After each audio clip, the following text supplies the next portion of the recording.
So keep that in mind. चेहरे पर हल्की मुस्कुराहट और ग्लास उठाकर पानी का घूंट पीना। अगर आपको भारतीय विदेश मंत्री एस जयशंकर ऐसा करते दिख जाए तो समझ जाइएगा कि धमाका होने वाला है। भारत के विदेश मंत्री डॉक्टर एस जयशंकर ने इस एक ग्लास पानी से यूरोपीय देशों और उनकी मीडिया के पाखंड को सरेआम चुल्लू भर पानी में डुबो मारा। इस मुस्कुराहट के बाद विदेश मंत्री एस जयशंकर कई यूरोपीय देशों पर टूट पड़े। डॉक्टर एस जयशंकर का ये ऐतिहासिक बयान ना तो भारत भूलेगा और ना ही यूरोप। यहाँ पर क्या हुआ वो पूरा वीडियो हम आपको दिखाएंगे, लेकिन उससे पहले जल्दी से कहानी समझ लीजिए। दरअसल आदत से मजबूर फिनलैंड में एक विदेशी पत्रकार ने डॉक्टर एस जयशंकर के सामने फिर वही सवाल पूछ लिया।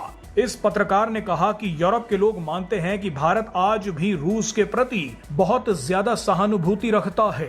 हमारे हिसाब से ये बहुत दुखद है, बिल्कुल भी नैतिक नहीं है।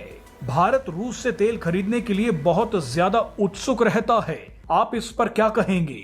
इस सवाल को सुनते हुए डॉक्टर एस जयशंकर मुस्कुराए, थोड़ा सा पानी पिया, उसके बाद ऐसा जवाब दिया जो इतिहास में याद रखा जाएगा।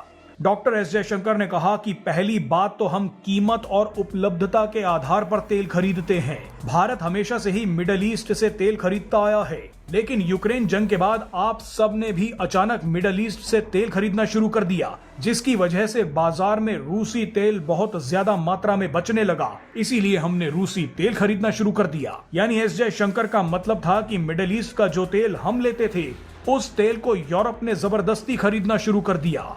ऐसे में रूसी तेल के अलावा भारत के पास कोई विकल्प था ही नहीं। बहरहाल एस जयशंकर का असली वार अभी तक बाकी था। उन्होंने पत्रकार से कहा कि आप नैतिकता की बात ना करें, क्योंकि आज तक किसी भी यूरोपीय देश पर भारतीय हथियारों से हमला नहीं हुआ है। काश मैं भी ये बात बोल पाता कि यूरोपीय हथियारों से भारत पर भी हमला नहीं हुआ, लेकिन सच ये है कि कुछ देश यूरोप से हथियार खरीदते हैं और भारत पर हमला करते हैं। ये सुनते ही पत्रकार ने कहा कि आप साफ साफ बताइए कि क्या कहना चाहते हैं। डॉक्टर एस जयशंकर ने समझाया कि भारत पर हमले के लिए यूरोपीय हथियारों का इस्तेमाल होता है, दशकों से होता आ रहा है। क्या आपने कभी सुना है कि किसी भारतीय हथियार से यूरोपीय देश पर हमला हुआ है? क्या कभी भारतीय हथियारों ने यूरोप को खतरे में डाला है? जवाब है नहीं। इसीलिए नैतिकता की बात ना की जाए। यहाँ पर डॉक्टर एस जयशंकर का इशारा पाकिस्तान की तरफ था। आइए अब आपको दिखाते हैं कि यहाँ पर क्या तहलका मचा है। But you were too sympathetic towards Russia, too willing to buy oil from Russia. So,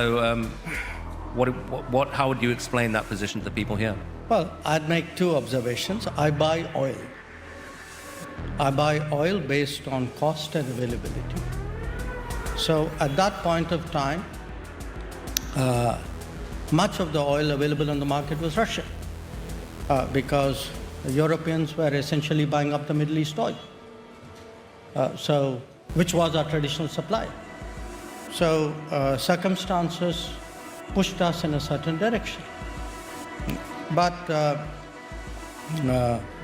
since you spoke about moral ambiguity, I would say this, no European country has been attacked with Indian weapons. I wish I could say that for European weapons vis-a-vis India. So keep that in mind. Be more explicit so that people understand what you're saying. Europeans sell weapons which are used to attack India. Not now, for many, many years. We Indians have never done anything to endanger Europe. So I think that's a reasonable point. Okay.